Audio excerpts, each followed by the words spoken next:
Hey students, how are you all? So let's continue the chapter. Seeing so many people there, Ranga came out with a smile on his face. Had we all gone inside, the place would have turned into what people call the Black Hole of Calcutta. तो रंगा को देखने के लिए जो भीड़ इकट्ठा हुई थी, वहाँ पर इतने सारे लोगों को देखकर रंगा एक स्माइल लिए हुए अपने फेस पर बाहर आया। Had we all gone inside, कि क्या सभी लोग जो है वो अंदर चले जाएंगे। The place would have turn into what people call the black hole of Calcutta. Calcutta में एक जगह है जिसको कि ब्लैक होल कहते हैं, वहाँ पर बहुत ज़्यादा भीड़ होती है। तो अगर सारे लोग अंदर चले गए तो वो जगह कैलकटा के ब्लैक होल की तरह से लगने लगेगा, ब्लैक होल ऑफ कैलकटा के में टर्न हो जाएगा। Thank God it did not, but ऐसा नहीं हुआ, भगवान का शुक्र है। Everyone was surprised to see that Ranga was the same age he had been 6 months ago। सभी कोई ये देखकर बहुत सरप्राइज हुए कि जो रंगा था वो बिल्कुल वैसा का वैसा ही था जैसा वो 6 महीने पहले था।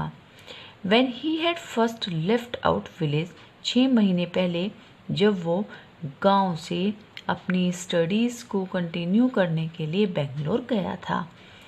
An old lady who was near him, एक बूढ़ी औरत जो कि उसके बिल्कुल पास थी, ran her hand over his chest, उसकी चेस्ट पर अपना हाथ फिराते हुए, looked into his eyes, उसकी आंखों में देखते हुए बोली, द जनेवरा इज स्टिल देयर, कि जो जनेऊ है वो अभी भी वहीं पर है।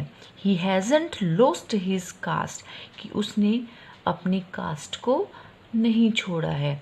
She went away soon after that, और फिर जल्दी ही वो वहाँ से चली गई। रंगा लाफ्ड, और उसकी बात सुनकर रंगा हंसने लगा। तो आप सभी लोग जानते होंगे कि जनेऊ क्या होता है। जो ब्राह्मण होते हैं वो अपने गले में जनेऊ पहनते हैं। ये एक संस्कार होता है हमारे हिंदू धर्म में, जनेऊ संस्कार। इसको पहनना हिंदू धर्म में अनिवार्य माना जाता है।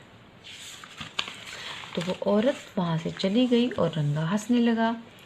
Once they realise that Ranga still had the same hands, legs, eyes and nose, the crowd melted away like a lump of sugar in a child's mouth।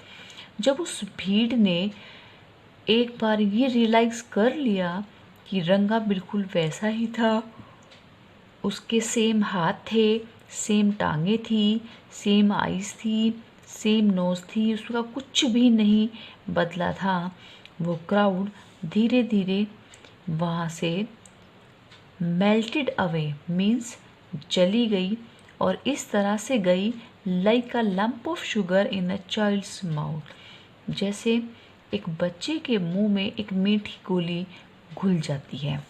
I continue to stand there, लेकिन narrator वहीं पर खड़ा रहा।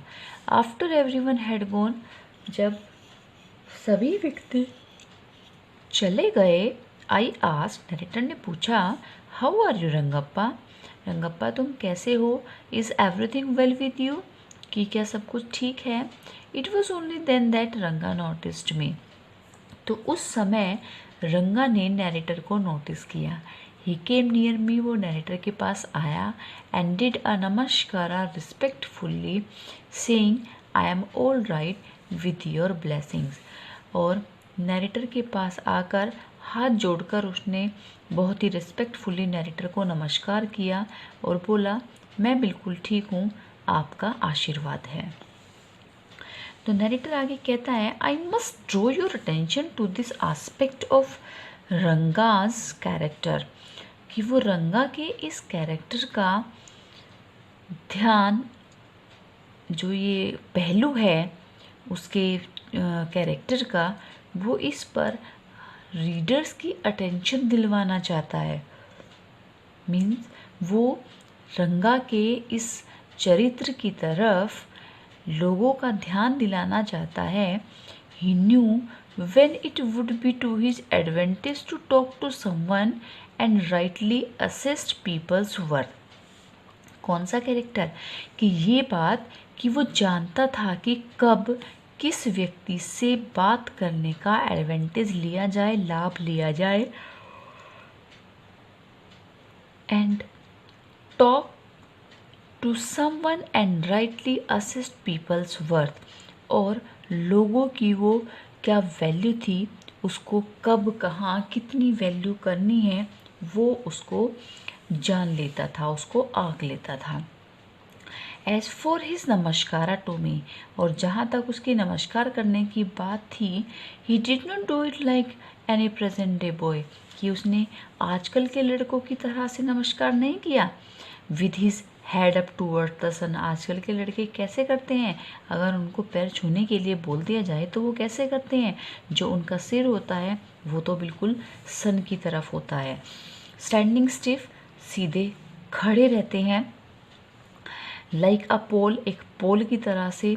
Without joints, बिना मुड़े। Jerking his body, बिना अपनी body को हिलाए। एज इफ इट वॉज इधर अ वैंड और अ वॉकिंग स्टिक, मानो कि कोई वो वैंड हो या कोई वॉकिंग स्टिक हो। मीन्स वो या तो कोई पोल हो या फिर कोई वो छड़ी हो। Noted the he merely fold his hands, तो यहाँ पर नरेटर ये कहना चाहता है कि जो रंगा था, रंगा ने केवल अपने हाथ ही नहीं जोड़े, मियरली ओनली, केवल उसने अपने हाथ ही नहीं जोड़े। He bent low to touch my feet, वो नरेटर के पैरों को छूने के लिए नीचे झुका। May you get married soon, I said blessing him, तब नरेटर ने उसको आशीर्वाद दिया कि भगवान करे तुम्हारी जल्दी से शादी हो। After exchanging a few pleasantries I left, और फिर कुछ देर बातें करने के बाद नरेटर वहाँ से वापस आ गया।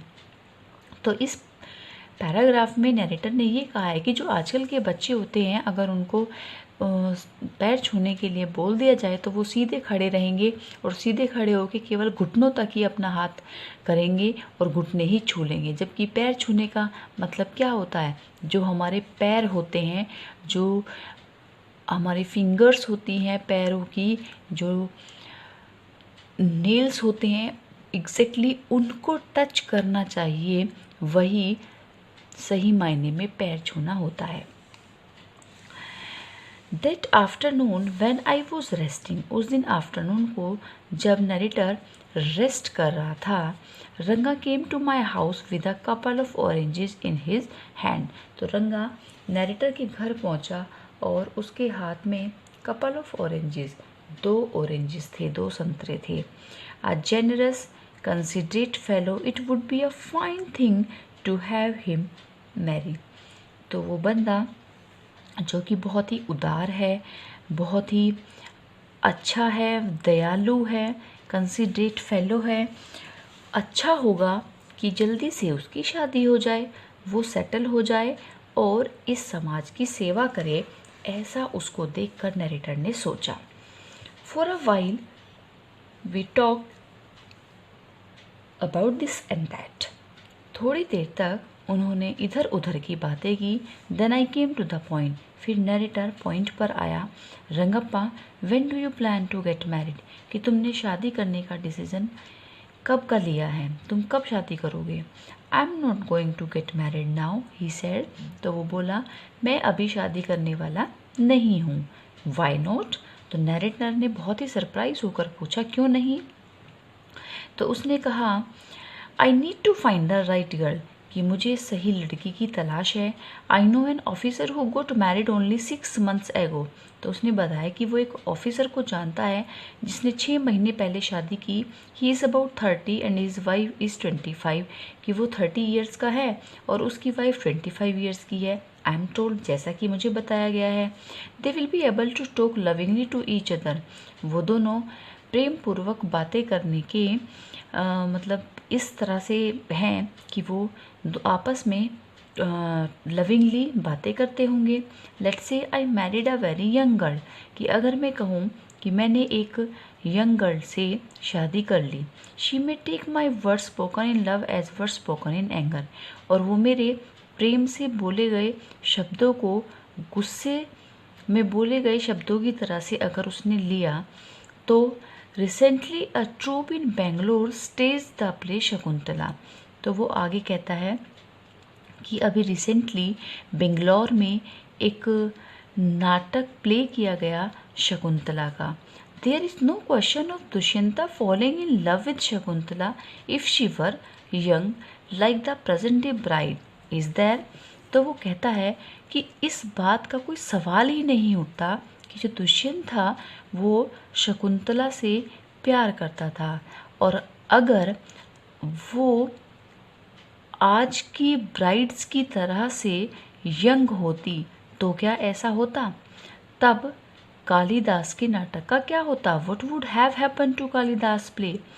इफ़ वन गेट्स मैरिड, अगर कोई शादी करता है, it should be to a girl who is mature, तो लड़की जो है वो मैच्योर होनी चाहिए।